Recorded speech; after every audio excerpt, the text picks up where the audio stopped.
go. My name is Luke Twiggs, and I'm presenting over teenage depression and third place facilities. For some context, 1 in 7 teenagers suffer depression globally. This isn't just teenagers in the US, this is all over the world, as shown by the World Health Organization's Mental Health of Adolescents. Lorna Brown and Daria Kuss have also shown that teenagers in more recent years have experienced increases in FOMO, the fear of missing out, and loneliness and depression. For more context, third places, people believe that the rise of depression is from the lack of third places. Ray Oldenburg describes third places as a place that is outside of the school, which is the second place, or home, which is the first place. A third place is simply a space that is suitable for multiple people of all kinds of status to meet together and simply have community. Two sources that I use that have built a strong piece of my presentation are from Jennifer Fiera and Vivek Murthy. Jennifer has shown that third places can be as simple as a coffee shop or anywhere where people can meet together for community. Vivek Murthy has shown that social connections can directly affect mental health as well as physical health, and physical health can also affect mental health. With these two, I have formed my research question: should the City of Albany create a third place that provides teenagers a safe and suitable environment to build relationships in order to aid in rising depression rates? My solution to this question is that a volunteer group can form to lead and advertise funding for the creation of a third place, such as recreational facilities, in the City of Albany to reduce media consumption and depression rates in teenagers. A reason for this is that a third place will decrease social media consumption. Social media has been shown to reduce social connections as well as increase FOMO, and social connection would increase with the lack of media to take away from teenagers meeting together. Another reason is that physical activity will promote better mental health. As shown by Vivek Murthy and USLA Health, physical health can directly affect mental health through different hormones and other bodily functions. Social connection can also be increased with the creation of a third place that allows teenagers to meet together and support each other through these physical activities. UCLA has shown that balancing exercise and time is very effective in decreasing depression as well as other mental health problems. And physical health, as said before, has shown to directly affect the mental state. As said before, Vivek Murthy has shown that physical health can directly affect mental health, but it's not just mental. Physical health can also direct biology and behaviors in teenagers and other people. Social connection is a leading cause to all of this. Social connection can increase the biology, psychology, and behavior, but it all depends on how much activity you actually spend. My third reason is that positive places can build stronger relationships. As said before, Jennifer Fiera shows that social connections can form in places as simple as coffee shops or parks or bowling alleys or anywhere, as long as people can meet together and actually form connections. Beth Worthen has shown that third places can actually increase connections. As in the Teen Activity Center in Colorado, the kids come together to do homework, meet together, play games together, and they even learn social skills. Same thing in Idaho with the Boise Brick House. Teenagers still get to meet together, they still get to do homework, and they still get to have time together while also being monitored by other adults so their parents don't have to feel worried about them. Jennifer Fiera continues to show that community can be formed in simple places. It doesn't have to be extravagant, it doesn't have to be expensive, it can be somewhere as simple as a coffee shop. That was the main reason, or the main part behind her entire paper. Her paper mainly showed that coffee shops can just simply bring people together, no matter how much it may cost, or no matter how rich a person may be. Everyone can come together, and have even shown that communities can come together to help other people who may not be as fortunate. Now, some people would disagree, saying that third places have already been formed. We don't need more for third places, teenagers are fine. However, we've seen that in Blue Zones and Hope Labs, third places are rapidly decreasing. Malls are being deconstructed, skate parks are being taken away, skating rinks are almost completely gone, and third places are just constantly being taken away. Now, if we do keep the third places that we already have, it would be less funding. We wouldn't need to spend as much time and as much money having to form new places since we already have them. And it would be more accessible than having to find a spot to create a new place. But however, as said, Blue Zones and Hope Labs shows that teenagers just need some type of place that is sustainable and will stay.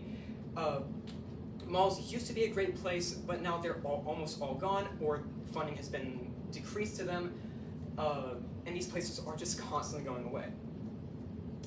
Another reason is that mental health is already being addressed.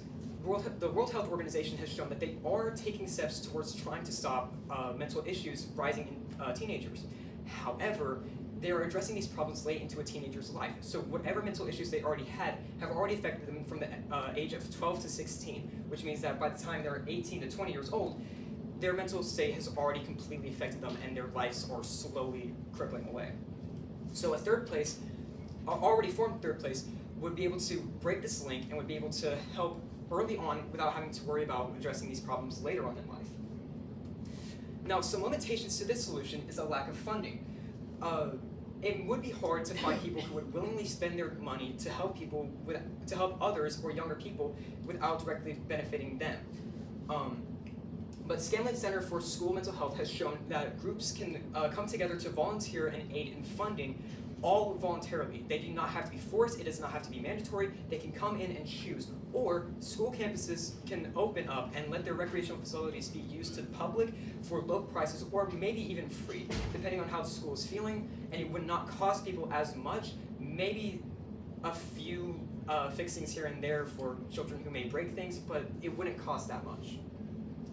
In conclusion, mental health in teenagers will continue to rapidly decline unless we do something now. There has to be a change. The current solutions that we have is not nearly enough to be able to help and fix teenagers' mental health, so there has to be some kind of thing to be done. Jennifer Fiera and Vivek Murthy have shown that a third place can bring community to help the social connection of teenagers as well as affect their mental health in a positive manner. Volunteer groups can form together to fund in a creation of a third place to help the rising generations of kids, because if we do not help the rising generation now, then they will only continue to negatively affect future generations as they become parents. Thank you. And this is my work side. Very good. I have a couple of follow-up questions for you. Thank you for sharing.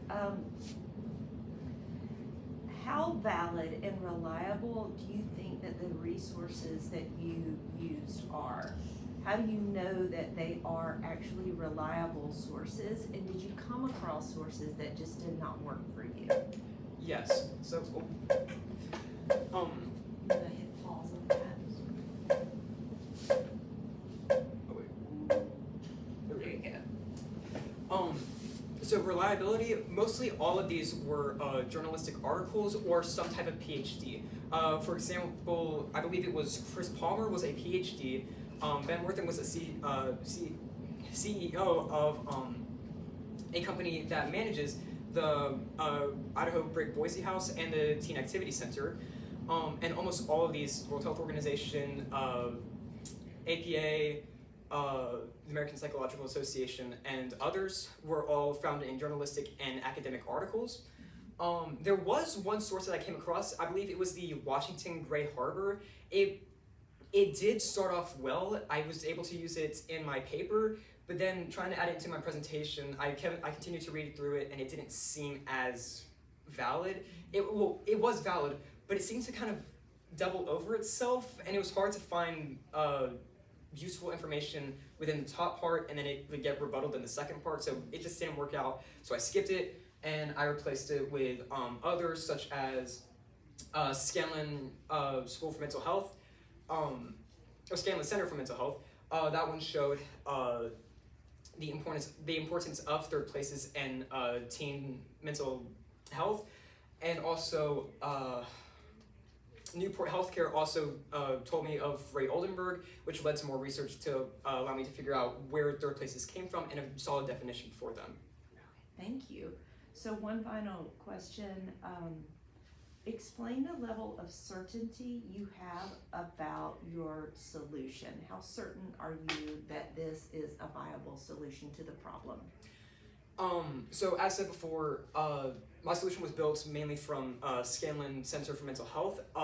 It spent a very long time and used a lot of outside resources to show that volunteer groups can end up making enough money to at least rent out or form some type of third place in either old stores or companies, which allows kids to come in, and as more kids come in, more funding can come in, so eventually the money will settle out and the place can be afforded. Likewise, schools can also still open up their campuses. It wouldn't affect them too much unless the children do end up starting to cause too many problems, and school will shut down. Not shut down, but stop doing these outside school activities. But most schools can have enough space and enough time to allow these kids outside of their own school to come in, the less fortunate or more fortunate, to come in, meet together, continue to make socialization with however status they are in, and they're still able to keep the place managed and monitored. Thank you for sharing, I appreciate it.